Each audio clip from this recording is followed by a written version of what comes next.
Sustainability is essential for development because there won't be future development as we know it if current development isn't sustainable. You need future generations to be able to have a healthy planet like we've expected and our parents expected. So today, when a new building goes up, so let's take the Early Childhood Education Center, I think that's going up on campus over by the bus loop. It's important to me to see that building, which will be here 50 years from now, is thinking about what the world looks like in 50 years. I'm Dana Morrison. I'm the Recreation and Wellness Coordinator at the Capilano Students Union.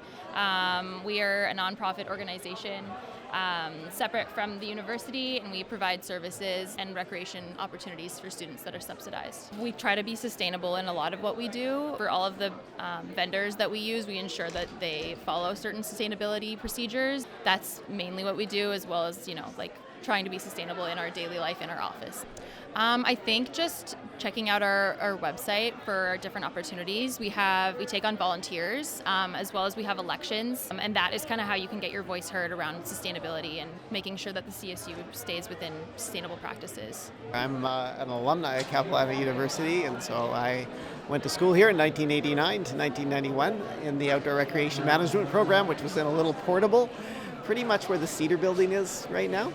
The student makeup still feels very similar. Students who see life as a lifestyle, as opposed to see life as a career and a business opportunity. And so they make lifestyle decisions. They're not making necessarily the decisions to have a mortgage and a white picket fence and 2 kids by the time they're 30. They really want to explore the world. So today we've primarily focused on gender equality. So we're the International Business Association. So for us, we deal mostly, with the international scope. So especially with gender equality, how it represents itself, most of what we pride ourselves on is our culture and the way we want to be inclusive. So it's not only for gender, for other ethnicities, so not only the binaries of gender, what sits within and without. So it becomes a little bit challenging with a goal like gender equality, where you're enforcing this binary. So for us, it's to extend beyond this. Yes, these numbers and metrics are very important, but for us, we just want to engage people. It doesn't matter who you are, what you look like, where you come from, how you represent yourself. For our association, it is truly to incorporate as much of different perspectives as possible. So our whole organization is voluntarily, which means you're going to be in a group, you're going to meet new people, and we're all tackling the topic international business. We learn a lot new things, and especially because the people in our organization are also from international backgrounds, we're also learning a lot from this. And we have a lot of panel discussions too, where people from externally come in, so you can learn a lot of new things, and you can also incorporate your own initiatives and ideas. The ideal candidate is someone who is driven by and just passionate about culture as well, like how you can contribute to the organization by bringing your background, your experiences that you learned in your life.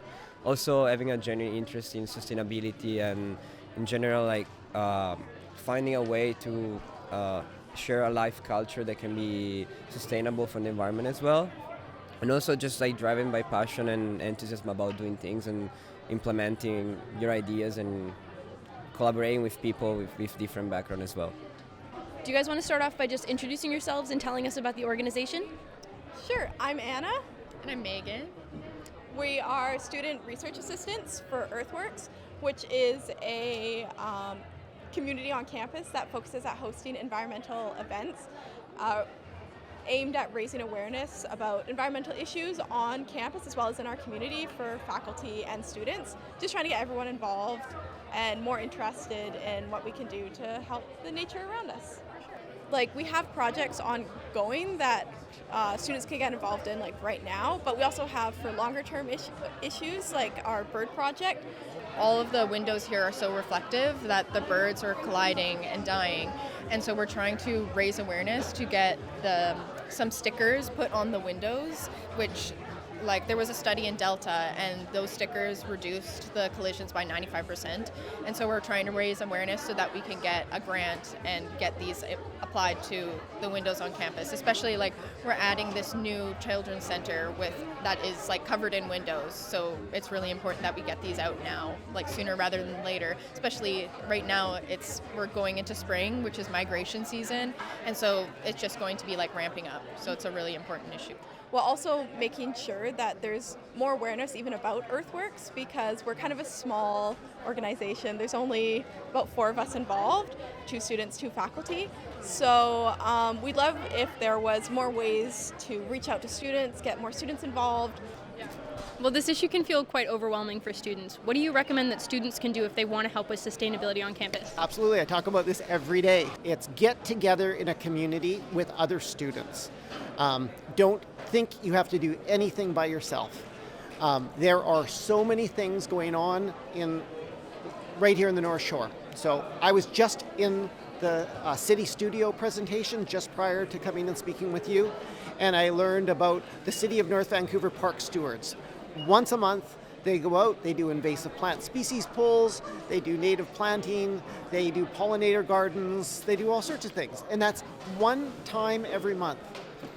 How hard is that to make a commitment to get together with other people who want to do the same kind of things that you want to do to heal the planet? I work at Capilano University as a staff. Last semester, I had a super stiff neck, and I don't know what to do, so I approached to our in-house ergonomic specialist. She gave me the assessment and also treatment. I was lucky enough to bring home one of the ergonomic chair. And at the same time, last semester, the kinesiology department reached out to me. They want the student to do a real applied project for their class assignment.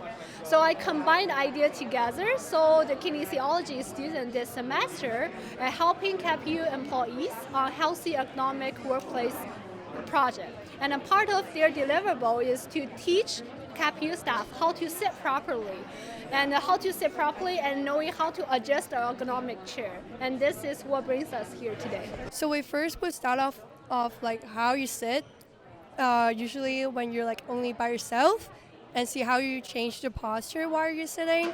And then we will look into like the way that you do your work. For example, like you write on a paper or like you type on a computer, and then gonna see if your computer level is like, for example, like if it's like the same level of your eyes, or like you like lean onto the table when you're doing your homework, and then we would try to fix it, and then maybe give up some like tips to like how to change it. Yeah, there are many opportunities, and I still teach my climate change class with hope and optimism, even while we're still dealing with more climate change problems, because I see millions of people out there trying to do the best work they can to make a change. And I just want my students to be part of that, to jump into that community. Thank you so much. Thank you for sitting down and talking with us. Oh, you're very welcome.